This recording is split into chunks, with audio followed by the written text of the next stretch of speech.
गणेश जी में विलीन हो गई थी।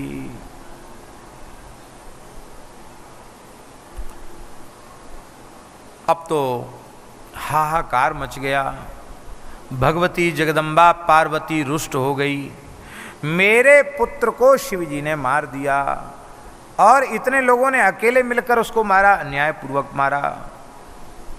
बहुत नाराज हो गई, अनंत शक्तियों को प्रकट कर दिया पार्वती ने अपने श्रीअंग से, का जला डालो ब्रह्मांड को। अब तो हाहाकार मच गया। संपूर्ण देवता भगवती जगदम्बा पार्वती की शरण में गए। सुरर्षय ऊचु जगदम्बे नमस्तुभ्यम, शिवायै च नमोस्तुते, चंडिकायै नमस्तुभ्यम, कल्याणै च नमोस्तुते, आदिशक्तिस्त्वमेवाम्ब सर्वसृष्टिकरी सदा, त्वमेव पालनी शक्ति त्वमेव प्रलयंकरी, प्रसन्ना भव देवेशी शांतिं कुरु नमोस्तुते, श्रमं विकलम देवी त्रिजगत तव को पतः। सबने प्रार्थना की। पार्वती जी ने कहा देखो एक ही प्रकार से ब्रह्मांड बच सकता है, कैसे? मेरे पुत्र को जीवित करो और मेरा पुत्र ब्रह्मांड में प्रथम पूज्य हो। कहीं भी पूजा पाठ आरंभ हो सबसे पहले मेरे पुत्र का नाम लिया जाए, मेरे पुत्र की पूजा हो। ये बात पक्की करो, उसको जीवित करो और वो प्रथम पूज्य होवे तो ही तो मैं छोड़ूंगी, नहीं तो सबको भस्म कर दूंगी आज।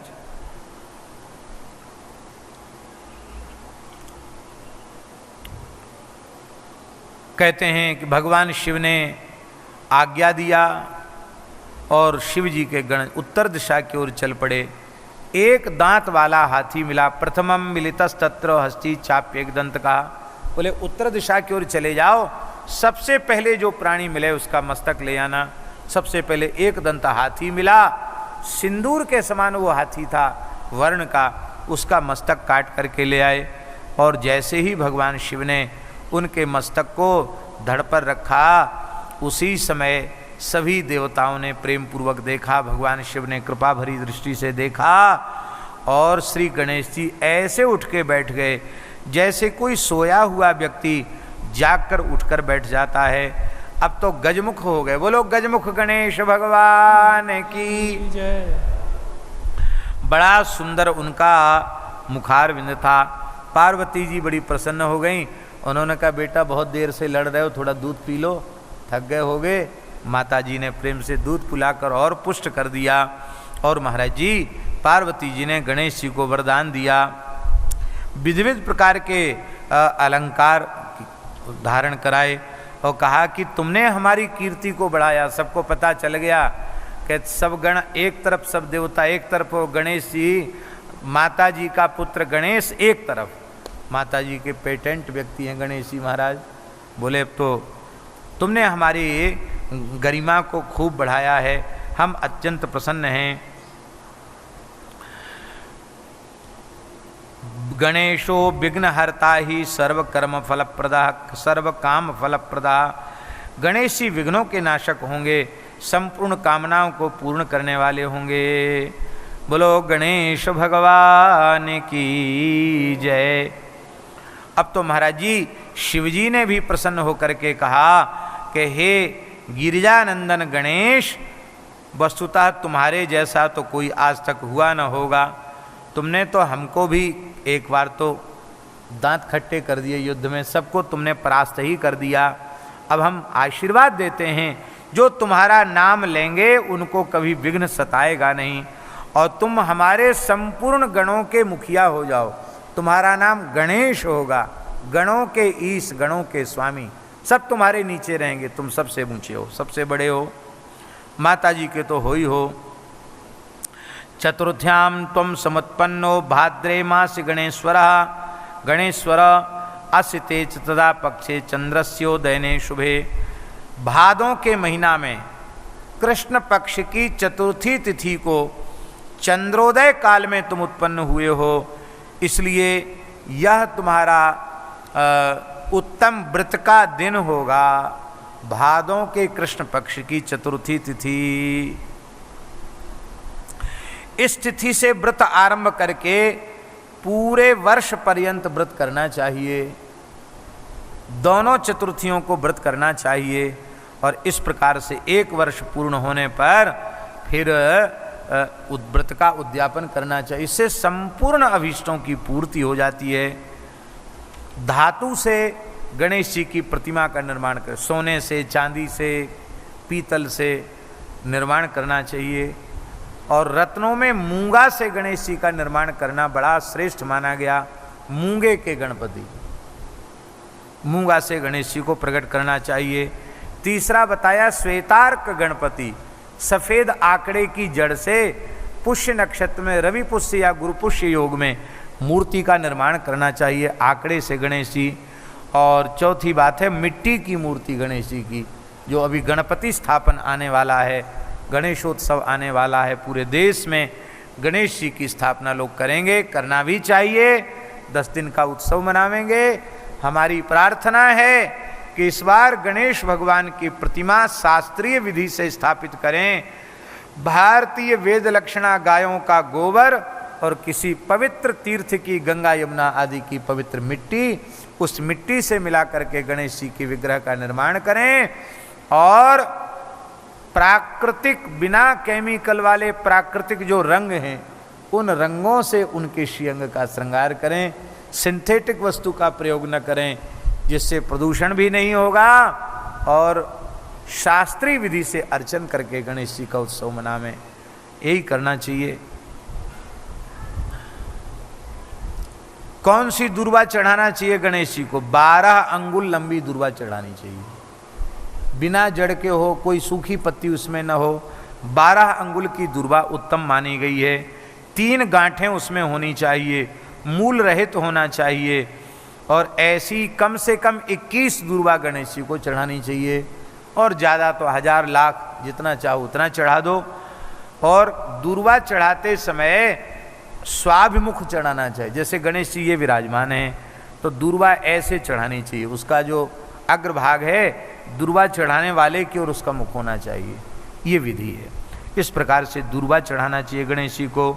यो दुर्वांकुरे यजति सवै श्रवणोपमो भवति, लिखा है जो दुर्वांकुरों से गणेश जी का अर्चन करता है वो कुबेर के समान धनवान हो जाता है, वेद में लिखा है। जो लाजा से गणेश जी का अर्चन करता है वो यशस्वी हो जाती है, यशोवान हो जाता है। जो घी से आहुति देता है गणेश जी को, उसको सब कुछ प्राप्त हो जाता है। समिधा और घी डाल करके गणेश जी के लिए आहुति देता है, उसको सब कुछ प्राप्त हो जाता है।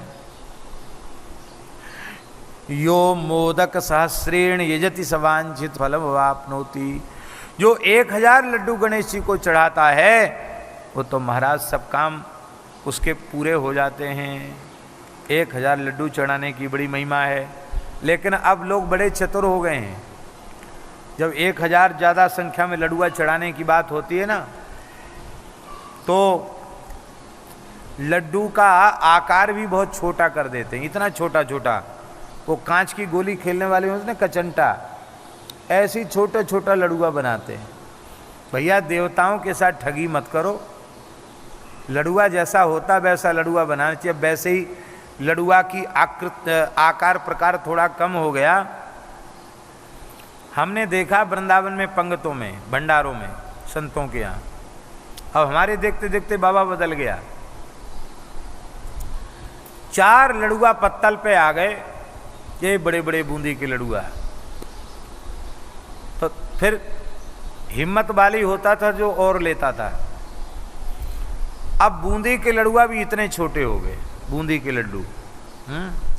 और अब पंगत में हम अपनी आंखों से देखते हैं, पहले बार परोसने में ही खाने वाले कहते, ऐसा लगता है जाना सबको शुगर हो गया क्या। सब एक उंगली दिखाएंगे, एक लड्डू एक लड्डू।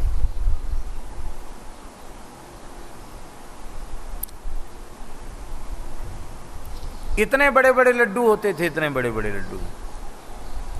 हमारे महाराज जी पहाड़ी बाबा महाराज कहते थे, बहुत पुरानी बात, भंडारा हुआ,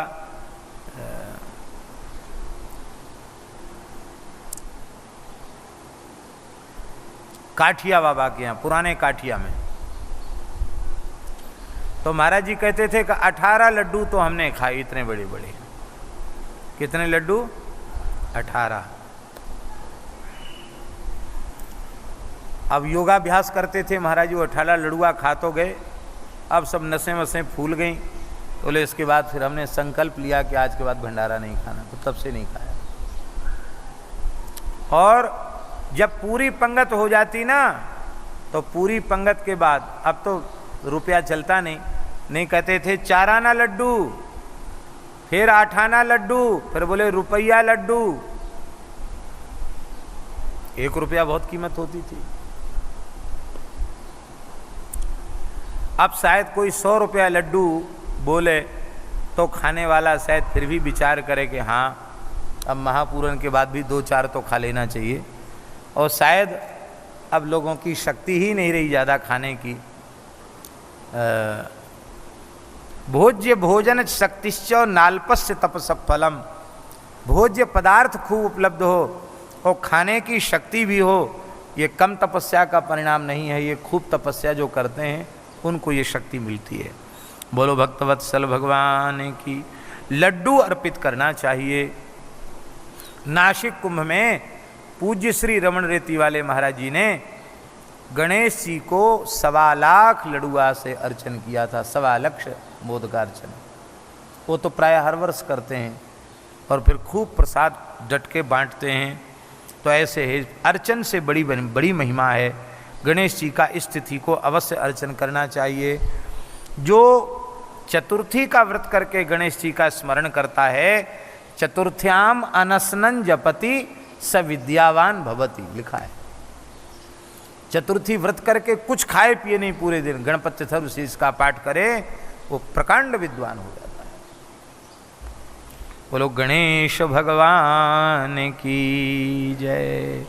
बड़ा सुंदर उत्सव मनाया गया। जो इस गणेश भगवान के इस चरित्र का श्रवण करता है, उसके अमंगल का नाश हो जाता है, उसके विघ्नों का नाश हो जाता है। पुत्रहीन है तो उसको पुत्र मिल जाता है, निर्धन को धन मिल जाता है। भार्यार्थी लभते भार्याम, जिसको पत्नी की इच्छा हो उसको ब्याह भी हो जाता है। संतान की कामना वाले को संतान हो जाती है। बीमार व्यक्ति ठीक हो जाता है। सौभाग्य प्राप्त हो जाता है। नष्ट पुत्र नष्ट धन भी प्राप्त हो जाता है। पति परदेश चला गया हो तो वो भी लौट के आ जाता है। इस प्रकार से गणेश जी का आख्यान जिसके घर में होता है, उसके घर में कोई विघ्न बाधा नहीं आती है। यात्रा के काल में, पुण्याह में, विवाह के समय गणेश जी का जरूर स्मरण करना चाहिए। बोलो गणेश जी महाराज की जय। यहाँ कुमार खंड संपूर्ण हुआ और अब रुद्र संहिता का 5वां खंड आरंभ हो रहा है, युद्ध खंड। सावधान होकर के सुने, आज इसको पूरा ही करना है। खंड को समय से ही पूरा करने का प्रयास किया जाएगा।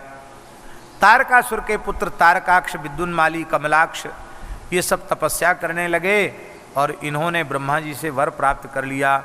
सोने का, चांदी का और लोहे का नगर बना। ये त्रिपुर आकाश में प्रतिष्ठित हो गया और इन तीनों दैत्यों ने हाहाकार मचा दिया।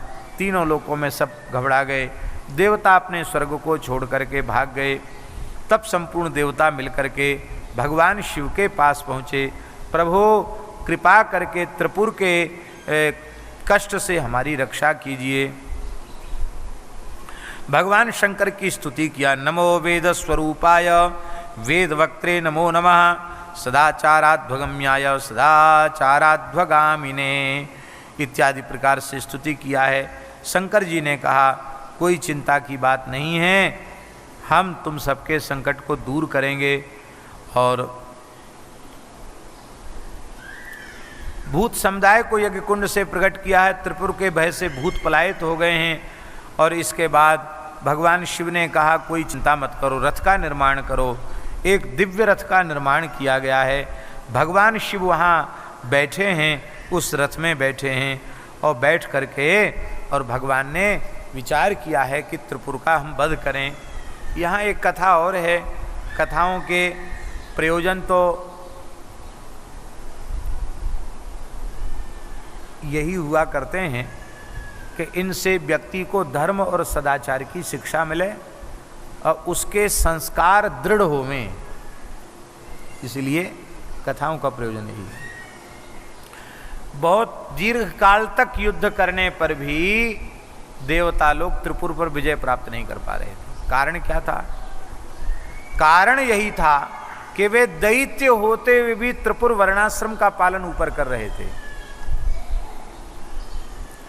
वे संध्योपासन करते थे, वे अग्निहोत्र करते थे, वे जप आदि करते थे। बस बात ये थी कि बस वो सबको सताते थे, इसलिए असुर थे। बाकी वो धर्म का पालन करते थे। तब कैसे वो धर्म भ्रष्ट होंगे तो ही पराजित होंगे। जब तक धर्म और तप का बल है तब तक वो पराजित नहीं हो सकते। तब विष्णु भगवान ने उनके धर्म में विघ्न उपस्थित करने के लिए अपने शरीर से ही एक पुरुष को उत्पन्न कर दिया। वह मूड़ मुड़ाए हुए था, मलिन वस्त्र धारण किए हुए था, हाथ में एक गुम्फी काष्ठ का पात्र लिए था, दूसरे हाथ में झाड़ू लिए हुए था, पग पग पर बुहारी करके चल रहा था, और एक वस्त्र अपने मुंह पर लपेटे हुए था, एक हाथ का कपड़ा। और महाराज, उसने कहा, महाराज क्या आज्ञा है मुझे? बोले, सब इनको सबको पट्टी पढ़ाओ ऐसी कि जो धर्म कर्म छोड़ें, जैसे इनको समाप्त किया जाए, पुनः सात्विक शक्तियों का साम्राज्य धरती पर होवे। महाराज वो वहाँ चला गया, लेकिन वो इतने धर्मनिष्ठ थे वो लोग त्रिपुर दैत्य कि वो किसी की बात सुनने वाले नहीं थे। नारद जी के ऊपर थोड़ा सा भरोसा करते थे। तो श्री नारद जी तो सब जगह आते जाते हैं। नारद जी गए भगवान की प्रेरणा से और उस व्यक्ति से बोले कि तुम अपने संप्रदाय की दीक्षा हमको दे दो। नारद जी ने दीक्षा ले ली और दीक्षा लेके उसी तरह की वेशभूषा बना के नारद जी भी चले गए भीतर। त्रिपुर दैत्यों ने कहा, रे नारद जी, अरे वाह, ये आपने नई वेशभूषा कहाँ से धारण कर ली है? नारद जी ने कहा,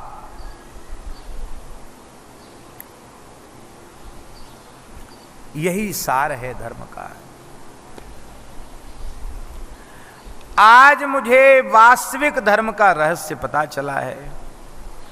वो नारायण नाम का कीर्तन नहीं कर रहे थे, एक दूसरे ही नाम का कीर्तन, नारद जी तो कौतुकी है ही है, एक दूसरे ही नाम का कीर्तन कर रहे थे। अब तो यहाँ लिखा है कि उस मायावी ने 16,000 श्लोकों वाला एक संस्कृत मिश्रित एक ग्रंथ बनाया और उसका वहाँ प्रचार किया। नारद जी के बहकावे में आकर सब दैत्य उसके अनुयायी हो गए। सबने मूर्ति पूजा को छोड़ दिया, यज्ञ छोड़ दिया, वर्णाश्रम व्यवस्था को त्याग दिया और वे सब के सब वैसे ही हो गए। महाराज जी, ऋषि, यति, कीर्य, उपाध्याय, ये सब उनके नाम हो गए। और महाराज जी, उन सब ने उनको धर्म भ्रष्ट कर दिया। जैसे ही वे धर्म भ्रष्ट हुए, अब तो वे शक्तिहीन हो गए और अब इनके पराजय का द्वार खुल गया। इससे हम लोगों को ये शिक्षा लेनी चाहिए, जो पितृपैताही परंपरा से हमें सनातन धर्म के संस्कार प्राप्त हुए हैं, हमें किसी भी प्रकार से उसका त्याग नहीं करना चाहिए। यदि हम वैदिक सनातन धर्म के मुख्य मार्ग से हटते हैं तो हमारी पराजय निश्चित है, हमारा पतन, हमारा विनाश निश्चित है। ये हमें समझना चाहिए। हम चाहे जितने शक्तिशाली हों, हम चाहे जितने बलवान हों, हमने यदि स्वधर्म का त्याग कर दिया है तो हमारा विनाश पक्का है। तो महाराज जी, वो सब नष्ट हो गए, वैदिक धर्म का त्याग करने से शक्तिहीन हो गए। और फिर शंकर जी ने कहा कि अब इनको समाप्त करेंगे। महाराज जी, शंकर जी धनुष खींच रहे थे, उनके अंगूठे में दर्द हो गया, प्रत्यंचा खिंची नहीं। हाहाकार मच गया, ये क्या हो गया महाराज? आकाशवाणी हुई, भगवान आप भूल गए हैं, आपके अंगूठे में गणेश जी ने प्रविष्ट होकर पीड़ा पैदा कर दी है। क्यों? आपने ही विधान बनाया, कोई भी बढ़िया काम करो पहले गणेश जी की पूजा करो। आपने बिना पूजा के युद्ध आरंभ कर दिया, इसलिए तो ये सब गड़बड़ हो रहा है। पहले गणेश जी का पूजन करो। बोलो भक्तवत्सल भगवान की। हाँ भैया विघ्नराज हैं, पिताजी के अंगूठे में भी घुस गए, तो इसलिए फिर गणेश जी का पूजन हुआ। और इसके बाद भगवान शंकर ने अपने शराग्नि से जला करके भस्म कर दिया त्रिपुर को। बोलो त्रिपुरारी भगवान की जय। मैं दानव भी उसी में था, लेकिन मैं दानव भगवान की शरण में आ गया और भगवान ने मैं दानव को बचा लिया। और भगवान शंकर का नाम पशुपति पड़ा। बोलो पशुपति भगवान की जय। इस प्रकार से संपूर्ण देवताओं ने त्रिपुर के नाश के बाद भगवान शिव की स्तुति की है और दैत्य मैं दानव को बितल लोक में जाने की आज्ञा दे दी है शंकर जी ने। वो प्रणाम करके बितल लोक चले गए हैं। बृहस्पति और इंद्र भगवान शिव के दर्शन के लिए कैलाश आए हैं और भगवान शंकर जटाधारी दिगंबर के रूप में आकर उन्होंने मार्ग रोक लिया है। इंद्र क्रुद्ध होकर वज्र का प्रहार किया, शंकर जी ने उनकी भुजाओं को स्तंभित कर दिया। बृहस्पति जी पहचान गए, बोले तो भोले बाबा ही आ गए भेष बदल के। तब उन्होंने स्तुति की है, शंकर जी प्रसन्न हुए, लेकिन उनके नेत्र की अग्नि जो निकली थी उसको उन्होंने क्षार समुद्र में फेंक दिया है और उस ब्रह्मा जी ने उसको बटोर लिया है। और जैसे ही समुद्र में फेंका है उससे महाराज जी जलंधर असुर का जन्म हो गया, जलंधर उत्पन्न हो गया है। काल नेमी की पुत्री वृंदा के साथ विवाह हुआ और वृंदा परम पतिव्रता है। उसके पातिव्रत के प्रभाव से ये कभी पराजित नहीं होता था, इसका बल सदा एक जैसा बना रहता था। जलंधर को पता चला कि राहु का मस्तक विष्णु भगवान ने काट दिया और देवताओं ने मेहनत पूरी करवा ली दैत्यों से और अमृत खुद पी गए। तब वो क्रुद्ध हो गया, स्वर्ग पर आक्रमण किया। इंद्रादि देवता पराजित हो गए और जालंधर का आधिपत्य अमरावती नगरी पर स्वर्ग पर हो गया और भयभीत देवता गुफाओं में घुस करके अपना जीवन यापन करने लगे। जलंधर के भय से भयभीत होकर देवता विष्णु भगवान के पास गए। विष्णु भगवान सहित देवताओं ने भयंकर युद्ध जलंधर की सेना से किया और जलंधर का बड़ा भारी पराक्रम था। जलंधर के पराक्रम को देख करके भगवान नारायण प्रसन्न हो गए और प्रसन्न होकर कहा जलंधर से कि तुम वरदान मांग लो। जलंधर बोला महाराज आप मेरे जीजाजी हैं, हमारे बहनोई हैं, मैं आपका साला लगता हूँ, समुद्र की कन्या लक्ष्मी और समुद्र का पुत्र में जलंधर, तो आप मेरे बहनोई हुए कि नहीं हुए? और बहनोई ही साले को ख़त्म करने के लिए इतना प्रयास कर रहे हैं। आप वरदान यही दीजिए कि लक्ष्मी जी के सहित हमारे जलंधर पीठ में हमारे नगर में ही रहिए। भगवान बोले ठीक है, ले वो चले गए वहाँ। अब देवताओं ने कहा एक ही बल था नारायण का, वो चले गए वहाँ, अब क्या करें? तब संपूर्ण देवता मिलकर के और लक्ष्मी जी ने कहा मेरा भाई है, इसको कुछ परेशान नहीं करना, भले असुर है तो क्या हुआ। अब तो महाराज दुखी देवता भोले बाबा के पास गए। शंकर जी ने देवर्षि नारद जी को जलंधर के पास भेजा। जलंधर की सभा में जाकर के उन्होंने भगवान शिव के ऐश्वर्य का वर्णन किया नारद जी ने, और ऐश्वर्य का वर्णन करने के बाद कहा कि जलंधर इतने शक्तिशाली भगवान शिव अवधूत योगी के रूप में रहते हैं और उनकी पत्नी पार्वती, क्या कहना महाराज, अनंत ब्रह्मांडों में ऐसी कोई सुंदरी संभव नहीं है। अब तो महाराज जालंधर असुर तो था ही, उसकी वृत्ति भ्रष्ट हो गई। वो सोचने लगा इतने बड़े योगी को, दिगंबर रहने वाले जटाधारी को इतनी सुंदरी स्त्री से क्या प्रयोजन, पार्वती मुझे प्राप्त होनी चाहिए। अब तो महाराज दूत को भेज दिया कैलाश में, और उस समय भगवान शंकर दूत की बात सुनकर क्रुद्ध हो गए। उनके भ्रूमध्य से एक पुरुष उत्पन्न हुआ। उस पुरुष को देख करके जलंधर का दूत भाग गया। उस देवगण, उस गण का नाम हुआ कीर्तिमुख। बोला महाराज मैं भूखा हूँ, आपने कहा था उसको खा जाओ तो भग गया, मैं क्या खाऊं? शंकर जी हंसने लगे, बोले ज़्यादा भूख लगी अपने हाथ पांव खा जाओ, अपना ही शरीर खा जाओ, जो आ गया। तुरंत अपने अपने मुंह से ही अपने पैर, अपना हाथ पे सब खा लिया शरीर, इतना ही बचा बस। शंकर जी जोर से हंसे, बोले बस बस बस, हो गया हो गया। आज से तुम मेरे कीर्तिमुख नामक गण हुए। शिवालय की स्थापना करने वाला व्यक्ति यदि द्वार पर तुम्हारी स्थापना नहीं करेगा और तुम्हारा पूजन नहीं करेगा तो मैं उसकी पूजा को स्वीकार नहीं करूंगा। तुम मेरे प्रधान पार्षद हुए। आज भी कीर्तिमुख को स्थापित किया जाता है। पुराने मंदिरों में कीर्तिमुख सब जगह हैं। बोलो कीर्तिमुख जी महाराज की जय। मान लो न हो मूर्ति तो भी कीर्तिमुखाय नमः कहकर के उनका स्मरण जरूर करना चाहिए। बोलो भक्तवत्सल भगवान की जय। राहु को दूत बनाकर भेजा, राहु को खोपड़ा शंकर जी का गण। बोले सब तो खत्म हो गया, शरीर बचा, ये भी खत्म हो जाएगा। राहु बेचारा वहां से भागा। अब तो भयंकर युद्ध की स्थिति बन गई।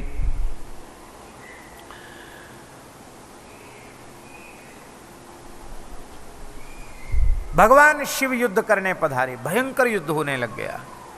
प्रचंड पराक्रम से असुरों का संहार करने लगे शंकर जी।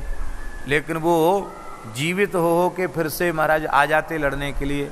शंकर जी ने कहा सैकड़ों वर्ष हो गए युद्ध करते करते, ये खत्म ही नहीं होते, क्या बात है। बोले महाराज आपके शिष्य हैं ना भक्त शुक्राचार्य जी, उनको आपने मृत संजीवनी विद्या प्रदान की है और वो दैत्यों के गुरु हैं। जो जो मरते चले जाते हैं सब पर जल छिड़क छिड़क के सबको जीवित कर देते हैं। भगवान शंकर क्रोध में भर गए। अरे गुरु की विद्या गुरु के ऊपर चलाता है, कैसा चेला है, हमने मंत्र दिया हमको परेशान करता है। उनके क्रोध से एक कृत्या जटाओं से प्रकट हो गई और कृत्या को कहा पकड़ लो नंदीश्वर को, शुक्राचार्य को गड़बड़ कर रहा है। वो कृत्या गई महाराज जी और उसने शुक्राचार्य को पकड़ के अपने गुह्य प्रदेश में छिपा लिया। कहाँ गए शुक्राचार्य, कहाँ गए शुक्राचार्य, पता ही नहीं चला। अब तो महाराज शंकर जी सबका संहार करने लगे। जलांधर सोच गया कि अब हमारी पराजय निश्चित है। तो उसके मन में आया कि मैं पार्वती को प्राप्त करना चाहता था, वो मनोरथ तो मेरा पूरा हुआ नहीं। तो इधर युद्ध में एक रूप से यहां हो गया उपस्थित, दैत्यों में इतनी माया होती थी, और एक रूप से शिवरूप धारण करके ये कैलाश चला गया। शिवजी को आया हुआ देख करके पार्वती जी प्रसन्न हो गई। उन्होंने कहा वाह आप युद्ध हो रहा था कैसे चले आए। बोले अब हम लोगों में संधि हो गई है और हमने कहा देवता स्वर्ग पर राज्य करें, तुम अपना घर पर अपने नगर पर राज्य करो और कोई अब किसी के अधिकार का अतिक्रमण मत करो, समझौता हो गया। बोले तो बहुत अच्छी बात है। तो जैसे ही हुआ आगे बढ़ा, निकट से पार्वती के सौंदर्य को देख करके कांप गया।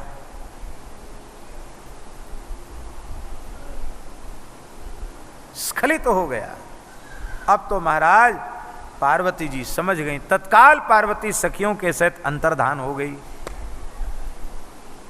विष्णु भगवान का स्मरण किया।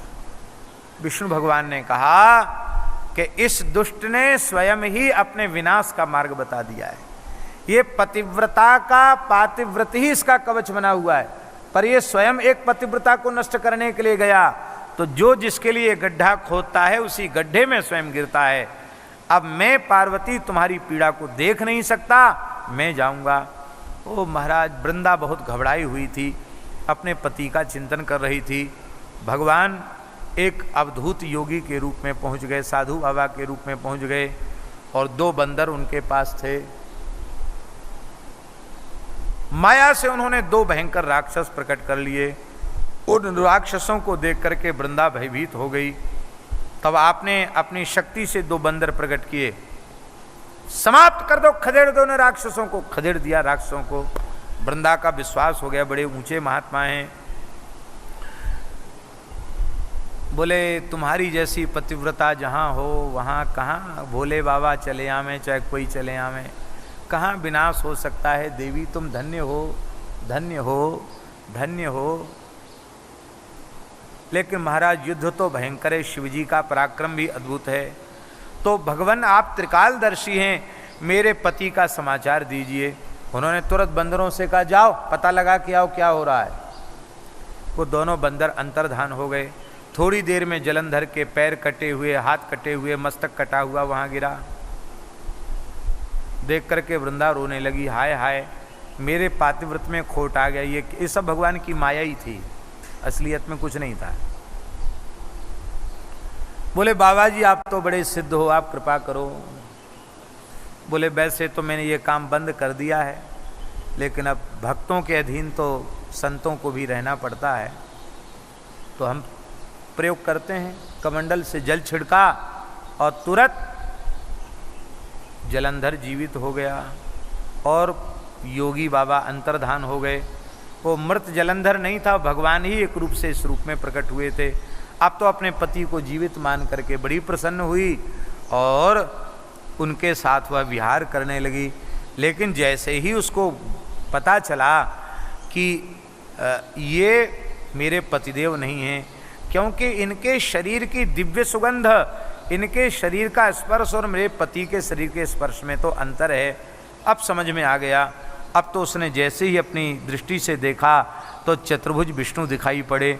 अब तो उसको बहुत ही क्रोध आया और क्रोध में आकर उसने कहा कि तुम बड़े पाषाण हृदय हो, तुम्हारे हृदय में दया नहीं है, जाओ तुम पाषाण हो जाओ। भगवान को शाप दे दिया। भगवान ने शाप को अंगीकार कर लिया और वह अपने पति का मस्तक लेकर के सती हो गई।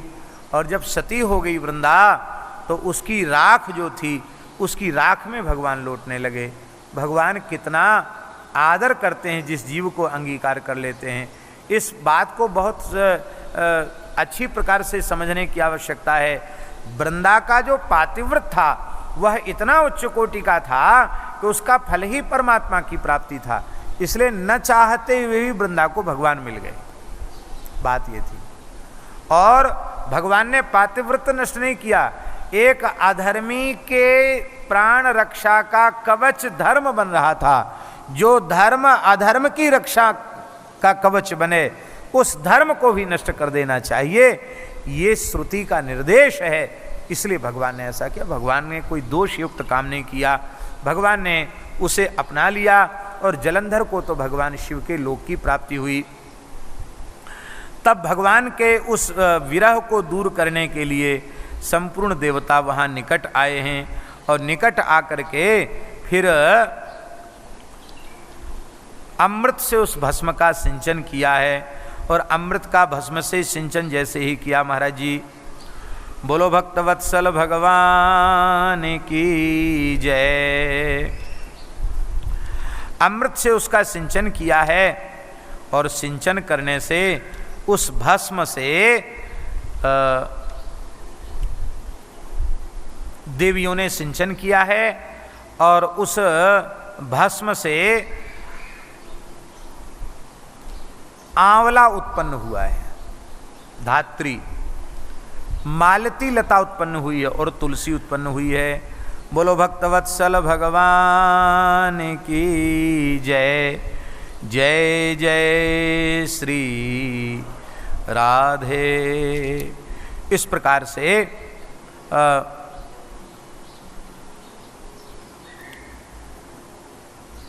सरस्वती के अंश से सावित्री के ने जो बीज डाला, उससे धातु